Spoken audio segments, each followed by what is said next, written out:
Hello and welcome to the West Yorkshire Football Show for another episode of Leeds Utd latest with myself, Stephen Brown, and joining me as ever to discuss the Whites is Jason Booker. Please smash a like on the video, get subscribed to the channel if you've not already, and get your comments in.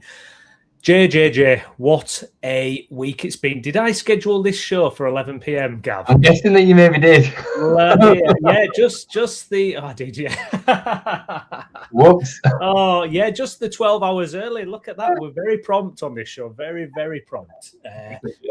Apologies to those tuning in later. So we're here to discuss everything Leeds United. Obviously, we're going to reflect on what has been, Jay. This week has just been the best week I've had since we came back to the Premier League, and I include the Bielsa Premier League return. That result, that performance, I think is the best we've seen since. Just the whole thing of it has been my favourite moment since we came back to the Premier League after those 16 years that we were out of the Premier League. It has been phenomenal. I don't want to look at my screen time on my phone because it will literally be all I've done is consume content about that result and performance all week. I've just watched it, the highlights so many times. I've just been seeing the fan reaction, journalist reaction. It's been brilliant, Jay. I mean, we're on cloud nine, aren't we? Yeah, mate, I completely agree. I don't think there's a week or a game or however you kind of want to substantiate it that is compared with this week since we came back to the Premier League. I can think of a few championship moments that were big. I always think of the Aston Villa 3-2 from 2-0 down at Villa Park in the Championship. That one just always stands out as one of my favourite Bielsa moments. But this, it does trump them all, and it's partly because, or a big chunk of it is because they're involved. Of course it is. They are our big rivals. We certainly have got a super hatred and rivalry that stems back years and years, and first time in 45 years, and first time since being back in the Premier League we've actually beaten them. And we didn't beat them at Ellen Road very often either. They were riding their crest of a wave, and we go away with only one away win all season and do that. Not only that, but the performance was excellent. In that first half we were brilliant. I said to you before we went on the other night, I think it's our best 45 minutes back in the Premier League. Post the collapse and the O'Leary days and whatnot, I think that was our best 45 minutes of Premier League football that we've seen, including Marcelo Bielsa's time. And that's hard push, because in the first season we were brilliant but for large parts of it, but this was even better. And this was even better in front of fans. I've watched so much of the content within the actual point of view of the fan base. That was excellent to see all of that and see how much they enjoyed it. And just like you, I've watched every angle of the goals and the highlights that I can. The Manchester United version, the Leeds version, the Sky Sports version again. Like, I've just watched them all on repeat, and it were brilliant, mate. It were brilliant. And I think, I was just in the shower half an hour ago, and I'm having a word with myself because I'm a bit arrogant going into tomorrow. Like, I'm a little bit overconfident. Now, it's not my job not to be overconfident. It's the players' job to not be overconfident. But I just feel like I'm on cloud nine, and I feel like the players are going to be on cloud nine, and I just feel like Saturday's going to be a breeze. Now, I know deep down it won't be, but I just feel it. You know what I mean? And I think that's the most important thing of what it gives us. It gives us comfort. It gives us reassurance. Go and win on Saturday. I'm not getting ahead of myself in terms of the stream, but go ahead and win Saturday. We can enjoy the rest of the season, including a massive FA Cup semi-final. So it was beautiful, mate. This week has been beautiful. Yeah, absolutely. Get to some of your comments. Mark, let's keep up the good work. Thank you, Mark. Thanks for tuning in. Gav, Mignot talking to Nagelsmann now. That's how much trouble Daniel has caused. Brilliant. Love that. Gay, first time I managed to catch you live, MOT. Welcome along, mate. Glad you've been able to catch us live. Appreciate that. Do you know, because how massive that result is, Jay? Because I was sat here 7 days ago, and I had concerns growing. I was feeling, even though we'd beaten West Ham to get through to the semi-final of the FA Cup, I just felt like the vultures were circling a little bit. It felt like the walls were closing in just a little bit. We're suddenly getting injuries to key players. We're not scoring as freely. We've not won in a long time. West Ham, then batter Wolves, and it just suddenly felt like, are we somehow going to get dragged into this? Are we going to get dragged into this? And then you're playing Man United away, and I just thought there's a win not on the cards. I absolutely never believed a win was on the cards. And then to go there and win that game, I mean, I can't tell you the difference between last Friday and this Friday in terms of how I feel about our situation and where we're heading. Because I just thought, what are the chances that two established Premier League teams lose their place in the Premier League this year? And because Sunderland have got out of it so early, I just almost felt like, surely, is this possible? Is this going to happen? And then lo and behold, Monday night we go and we just put ourselves into such a strong, brilliant position, 6 points above the relegation zone, and an opportunity, a massive opportunity to put a 9-point lead before Spurs play at 5:30 on Saturday. And I think full credit to Farke and the team, because this is the pressure we feel as fans. We're walking around and you're thinking, oh God, what's going to happen? And for them to go and deliver on the most demanding stage for Leeds United player. I mean, I remember, I think I might have mentioned it on the stream or mentioned it to you off air. I remember the first time back under Bielsa, we went to Old Trafford, and I remember the hype. I remember Calvin Phillips saying, I've been going around the dressing room telling all the players how important it is. It's massive, it's massive. And we went out and got absolutely spanked. So it's always been a nightmare. It's a nightmare place for Leeds United. It is a nightmare place. You just look at the results, 45 years since we've won there.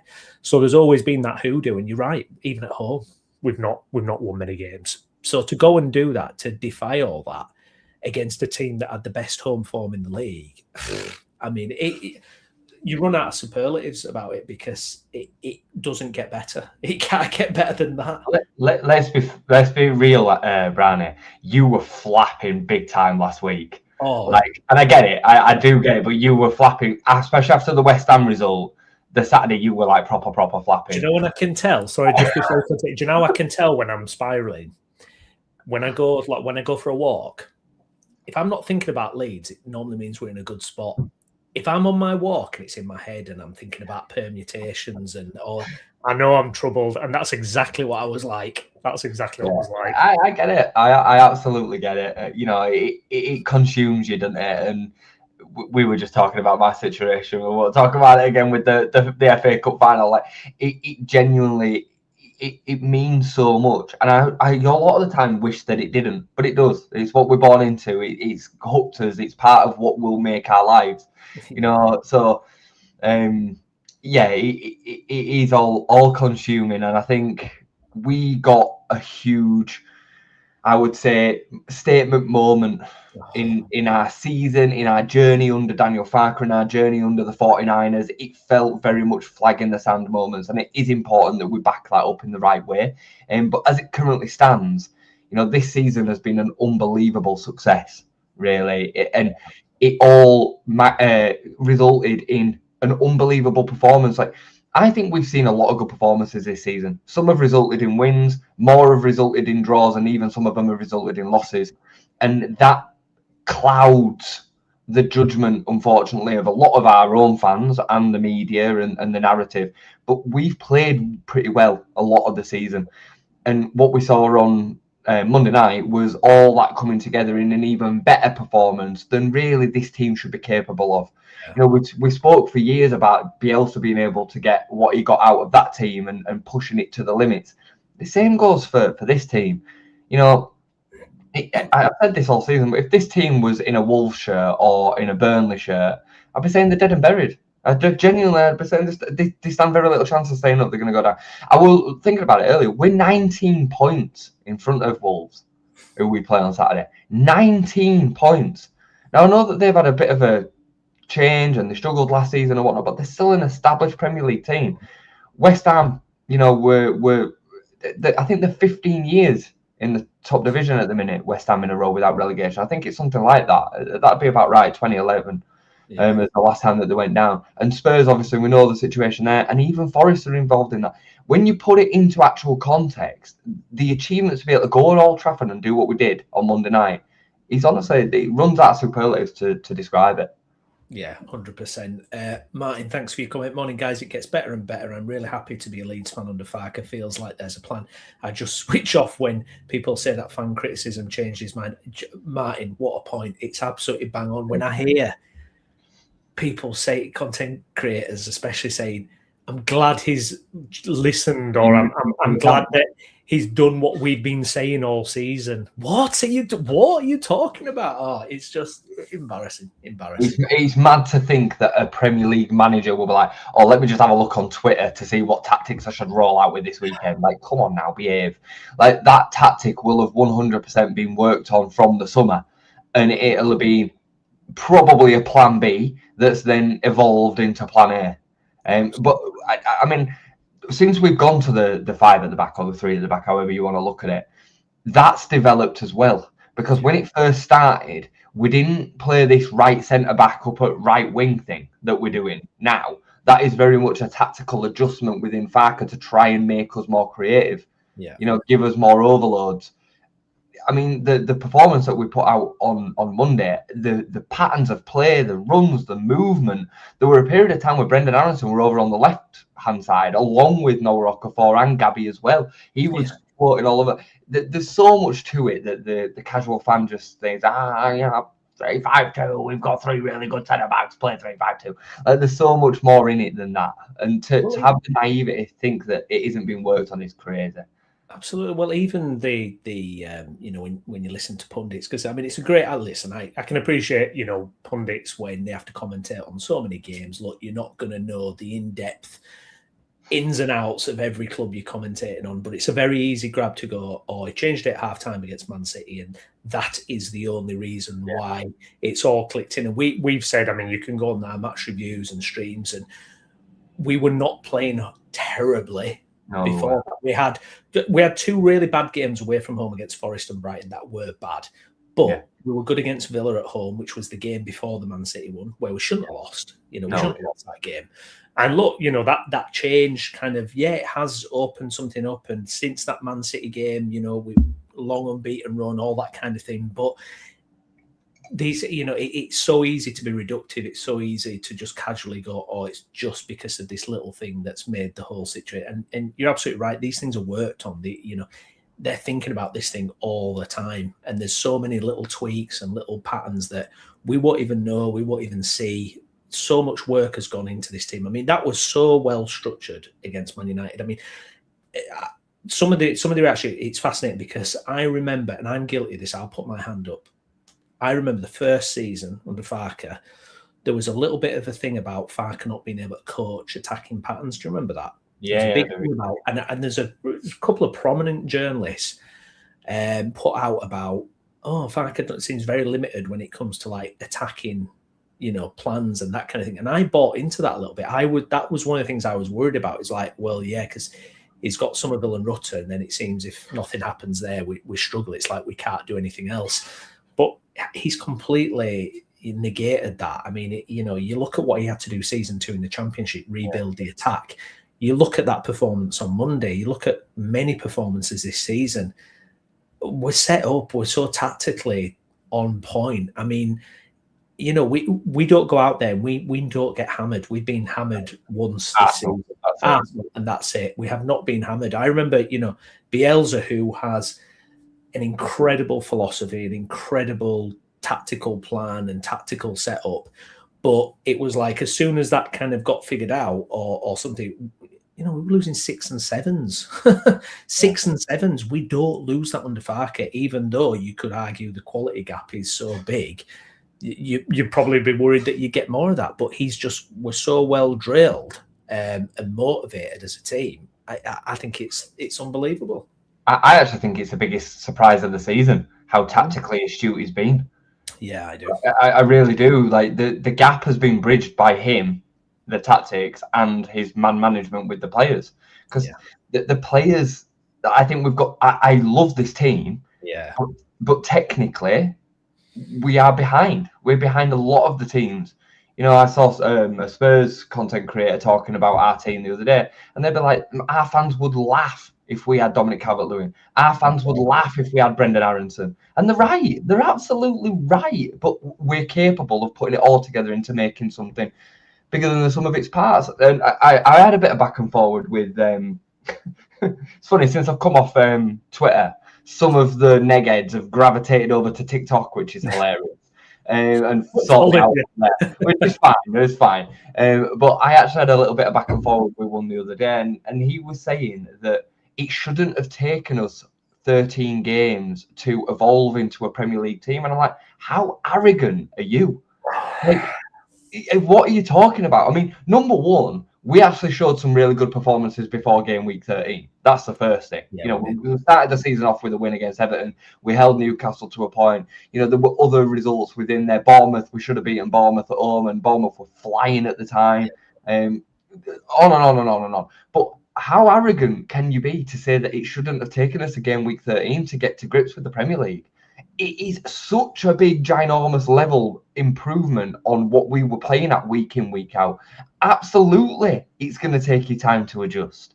So I can't believe stuff like when I hear stuff like that, I'm just banging my head against a wall. But there is that narrative of, and again, I think a lot of it is the social media, people pushing the agenda of we should have done more, we could have done more. It's like what? Yeah. This feels like, we're pushing the limit, the upper limits of what we can do, if not pushing it far beyond that. Well, the frustration with this season is that we are only a small amount of fortune from being completely clear already.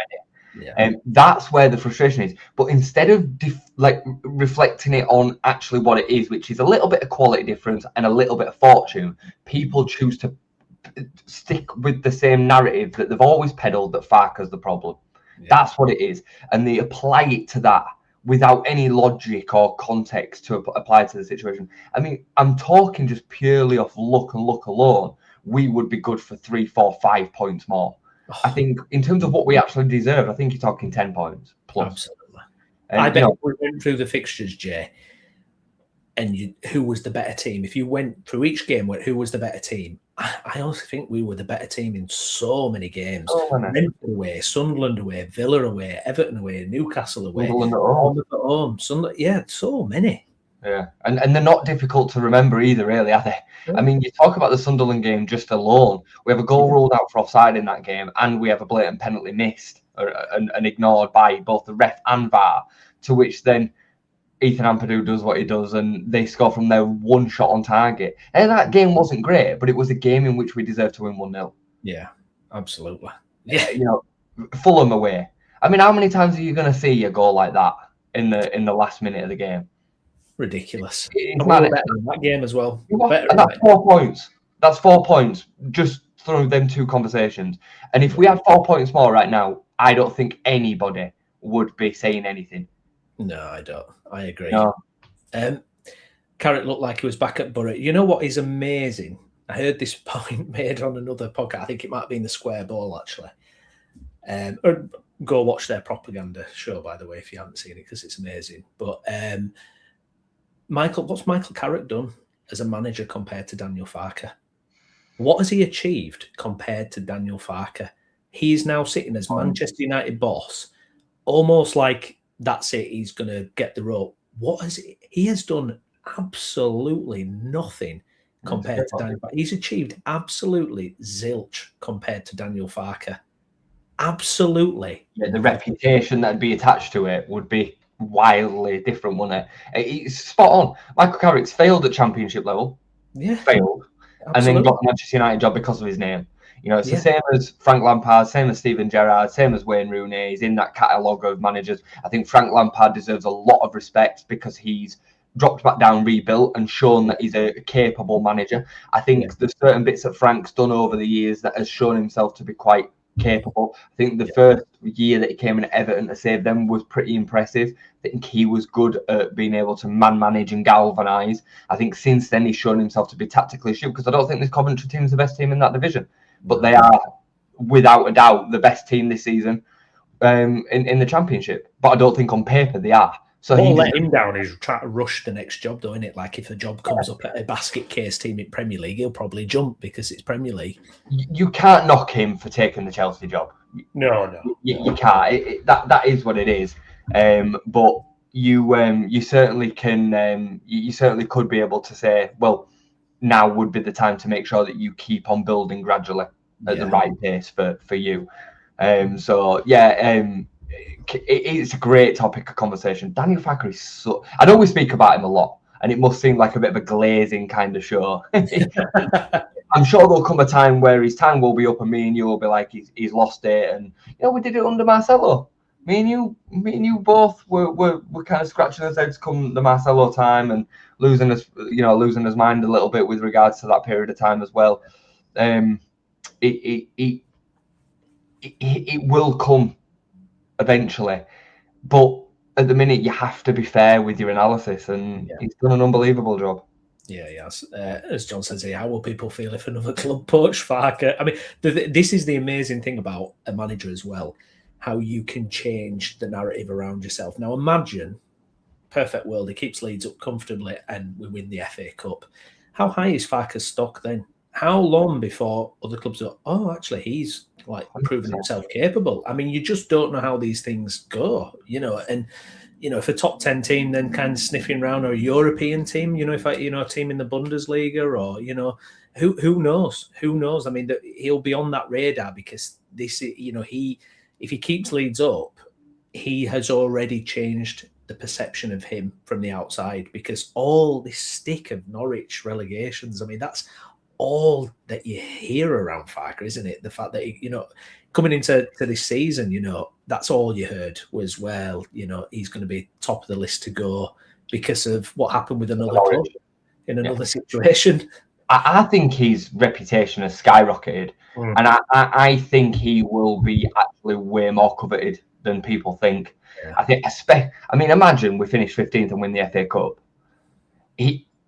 Bear in mind how big Leeds are. There'll be a lot of owners and chairmen and directors and boards that'll be looking at him and like, you know what? He's rebuilt Leeds. He's dealt with the pressure of managing a club like Leeds United and their expectant fan base.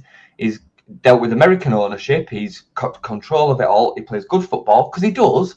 People struggle with it because it's not the Bielsa ball, crash bang wallop of what they fell in love with a few years ago. But it's good football and it's pragmatic and controlled. And I always feel like we're far more likely to stay in games. Yeah, I preferred watching Bielsa ball, but in terms of what I prefer is to get results.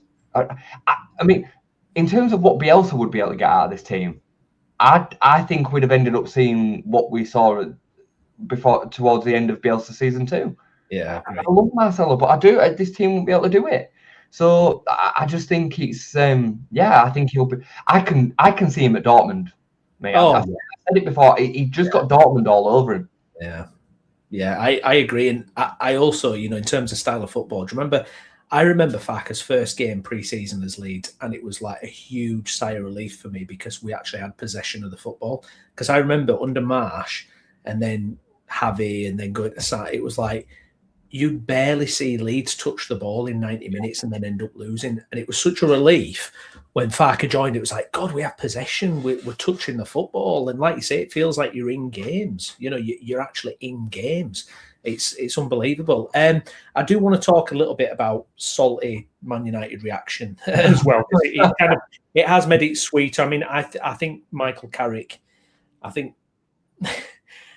thought his post-match comments were absolutely laughable. Now, on the one hand, I get it. He's a manager clearly trying to preserve his reputation. He's trying to put himself in the hot seat. I get that. So he doesn't want to come out and go, we were outthought, we were outplayed by Leeds United. He's not going to come out. I get that. But, to call certain decisions the worst decision he's ever seen, it was laughable to me. Yeah. And it's funny how I think Man United fans, pundits, they've tried to build around, or it was the referee's fault we lost, and these decisions, these horrible decisions that went against us. It was interesting watching Stick to Football the other day because, and Gary Neville came out after the game on his podcast. He was like, Leeds deserved it. Leeds were better. they've been gracious. Roy Keane said Leeds were better.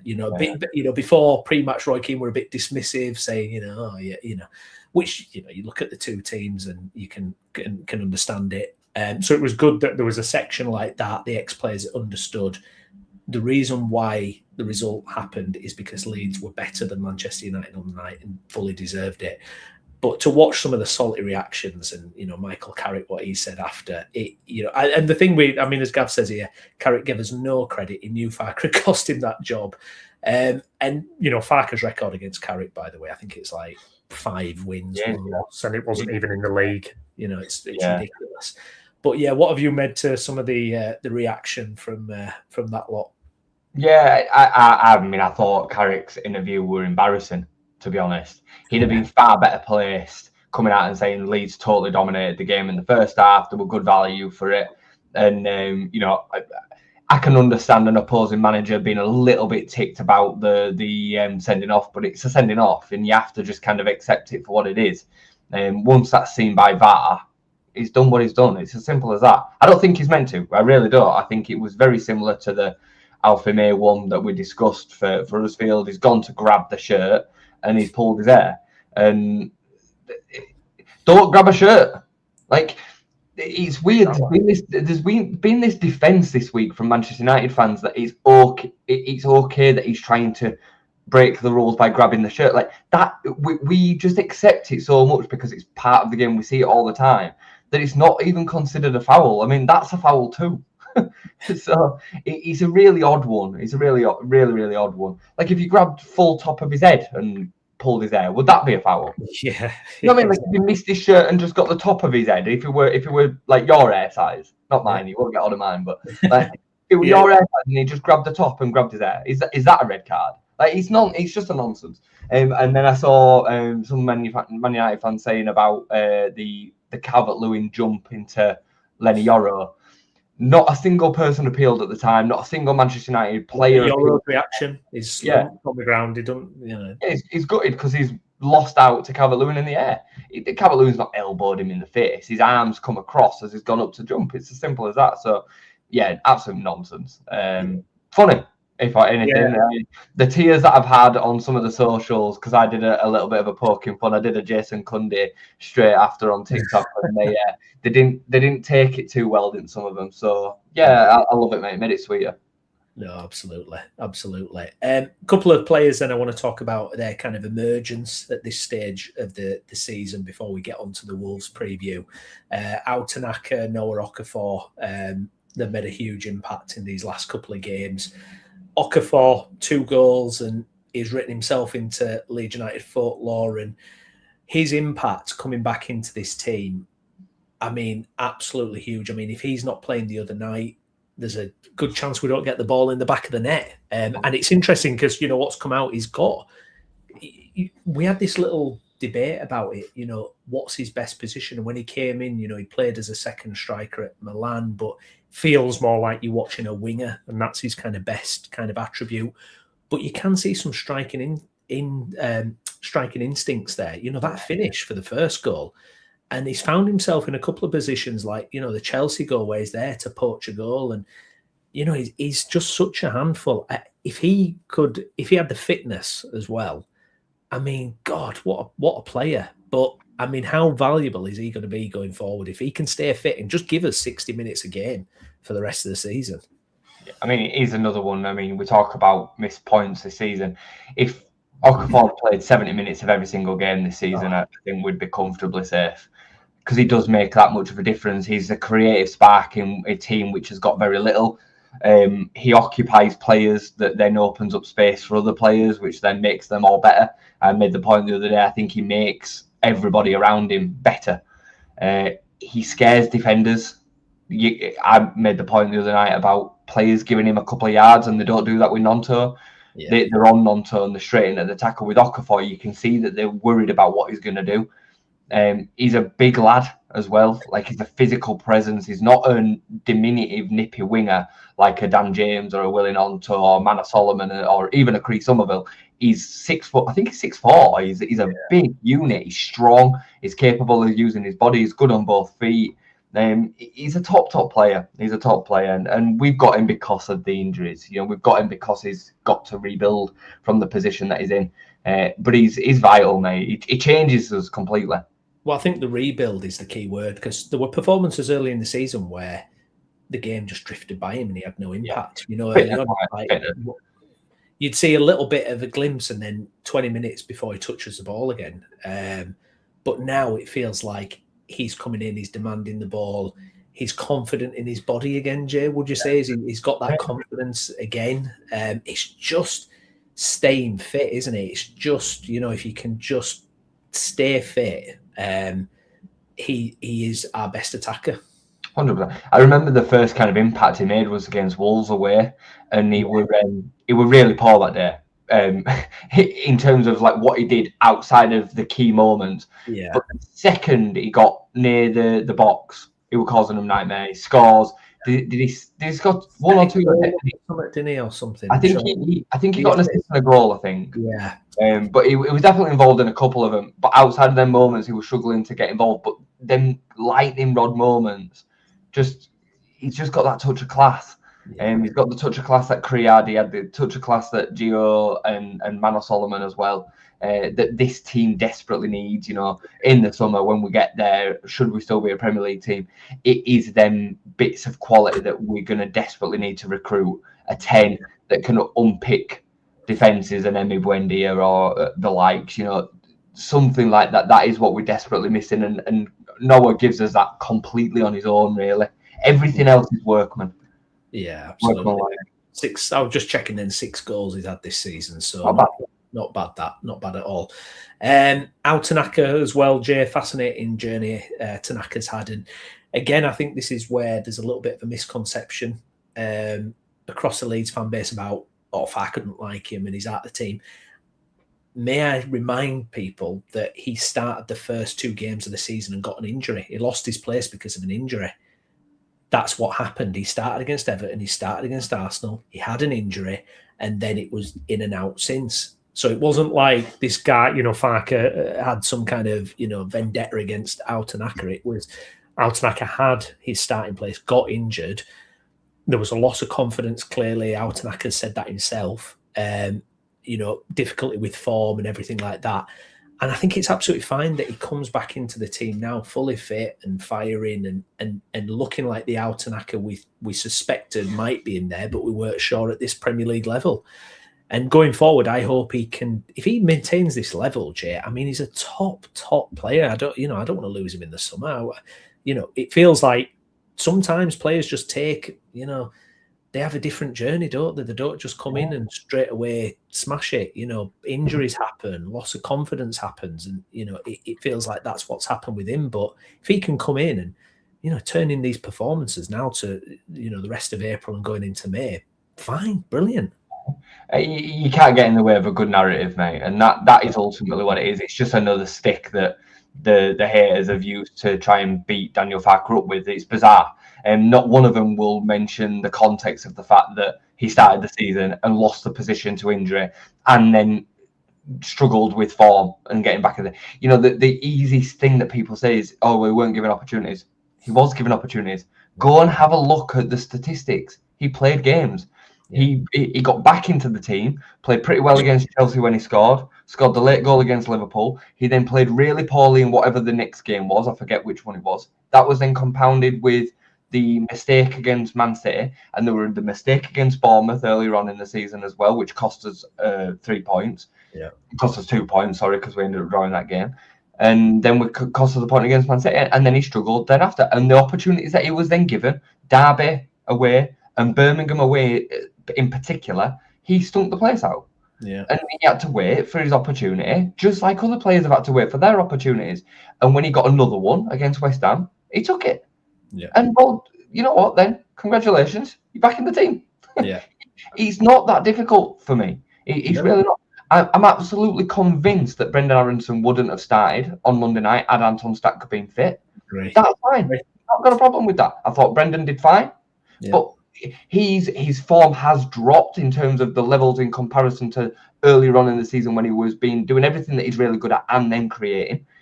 He struggled a bit more of late, and he'd have lost his place. It's as simple as that. When Gruev came into the team, Gruev made a big difference in what we needed at the time. We were building into games in the way that, well, you can't just go at teams all the time. You can't. No, absolutely. I think people forget the Liverpool away trip, for example, where Gruev was absolutely excellent. Unbelievable in that 0-0 draw. Yeah, absolutely. Why do people get so attached to like one idea of something? I just don't understand. Why would you be so quick to kind of just get so attached to these kind of things? It seems strange. It's the same as the call for two up front with Mecha and Calvert-Lewin. Yeah. We saw it once do well against Chelsea for about 60 minutes, but outside of that, we have seen it a few times now, and it's not done that well. But people were married to that idea.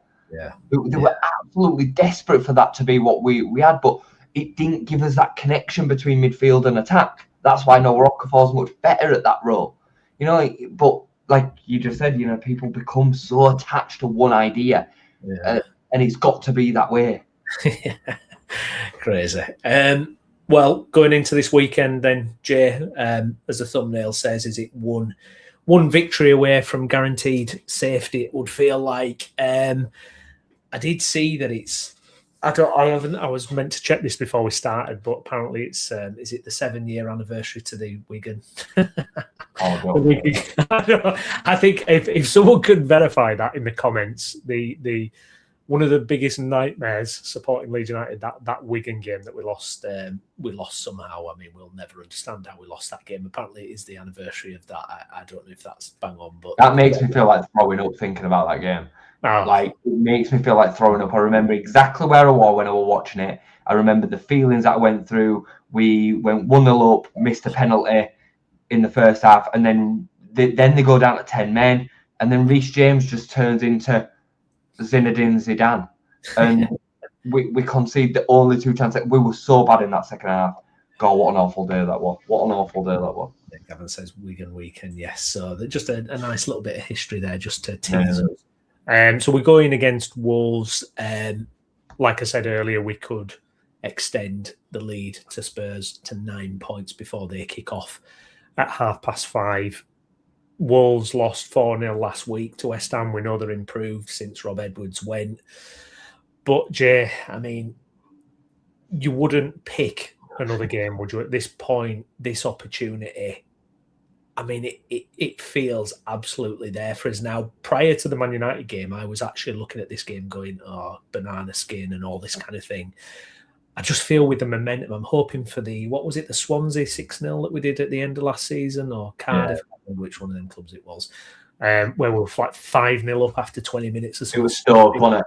I just feel an early goal for Leeds in this, Jay, would just be amazing. I just think it would relieve that pressure, and hopefully the floodgates could open for us. I would just love 3-0, 4-0, just something comfortable, get it done early, have some fun, enjoy ourselves, get the 3 points. Because if we get to 39 points, Jay, there's no way we can be going down at that point with 5 games remaining.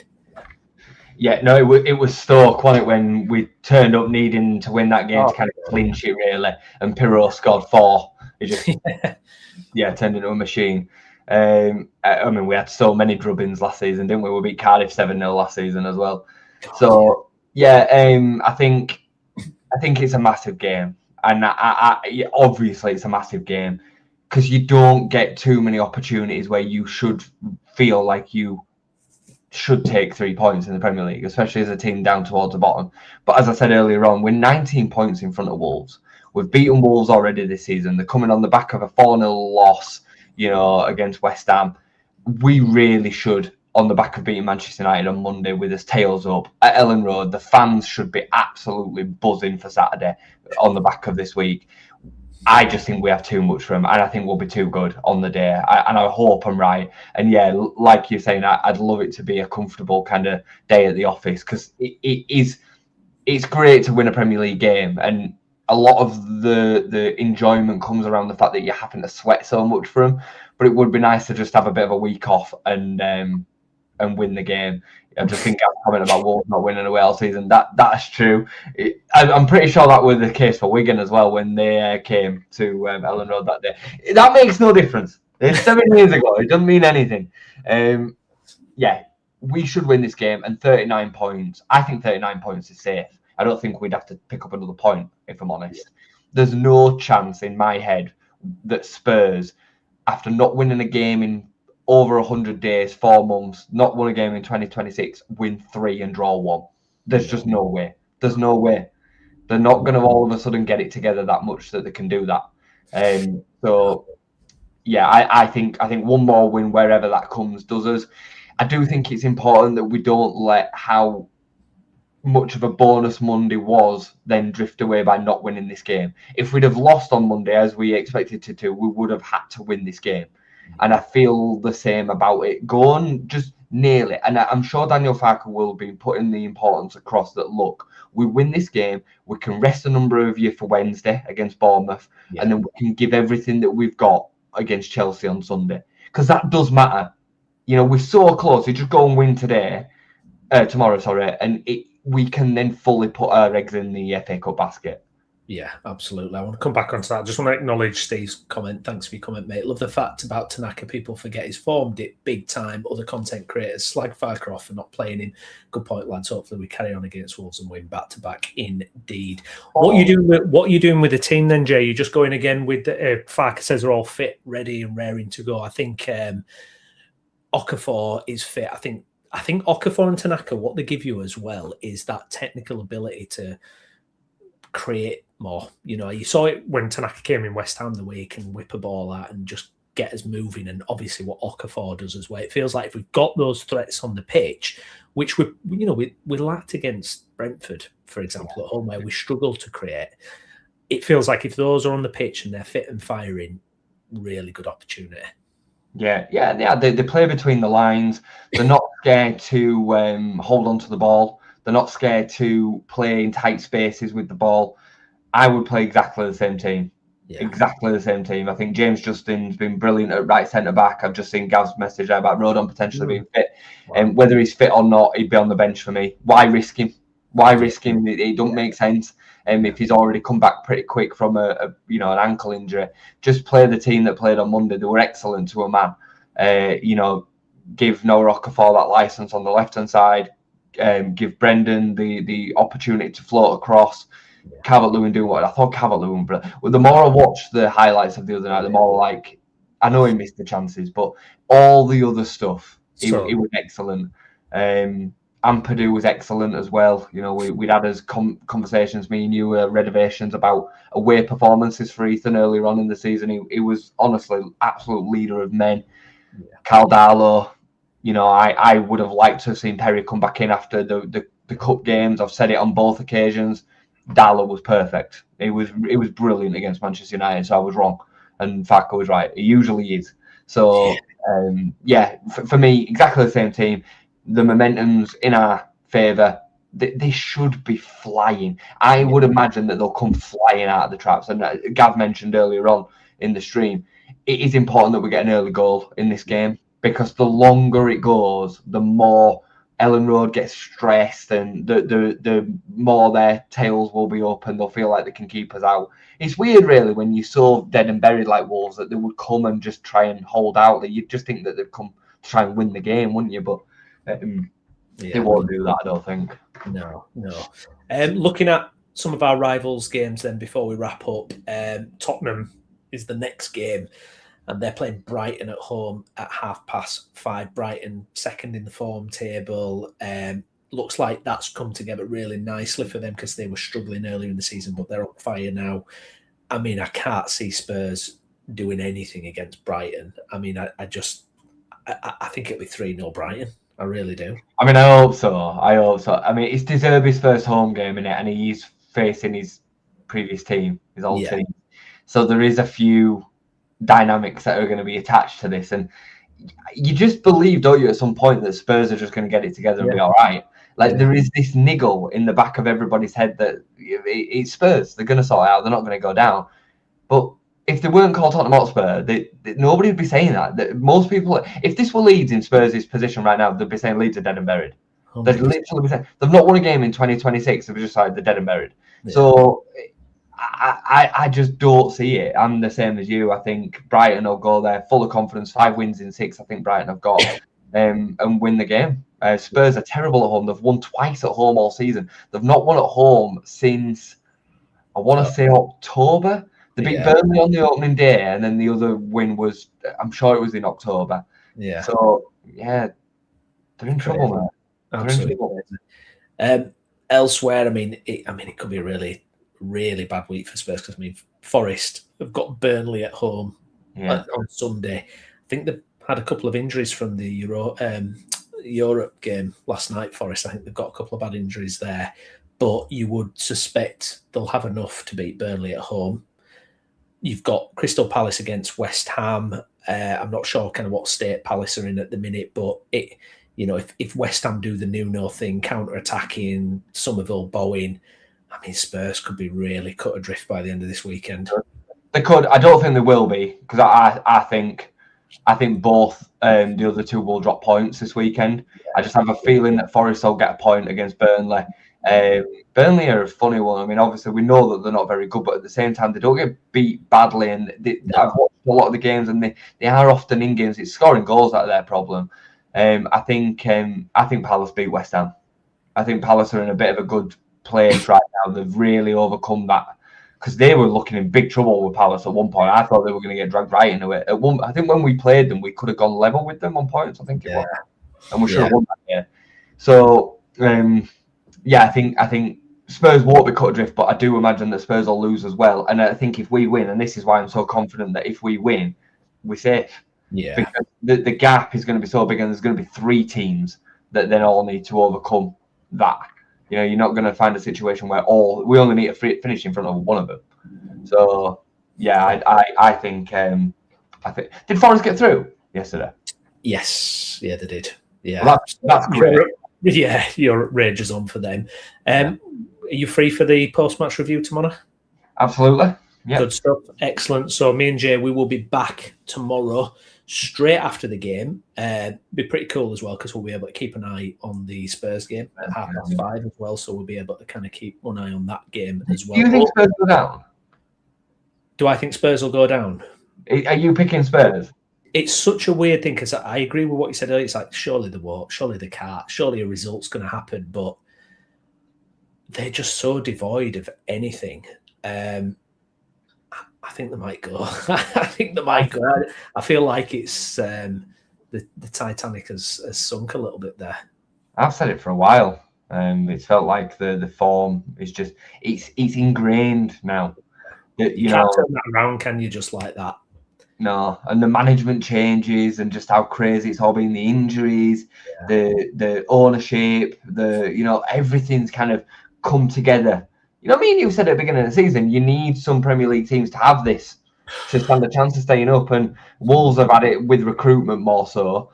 Spurs have had it with management, and Forest. So, there's big. I mean, certainly, this is a topic for another show, but Wolves, for me, when you look at their Premier League trajectory, it's like a warning for the future for Leeds, really. If you take your eye off that ball one season, if you screw it up, that can be it.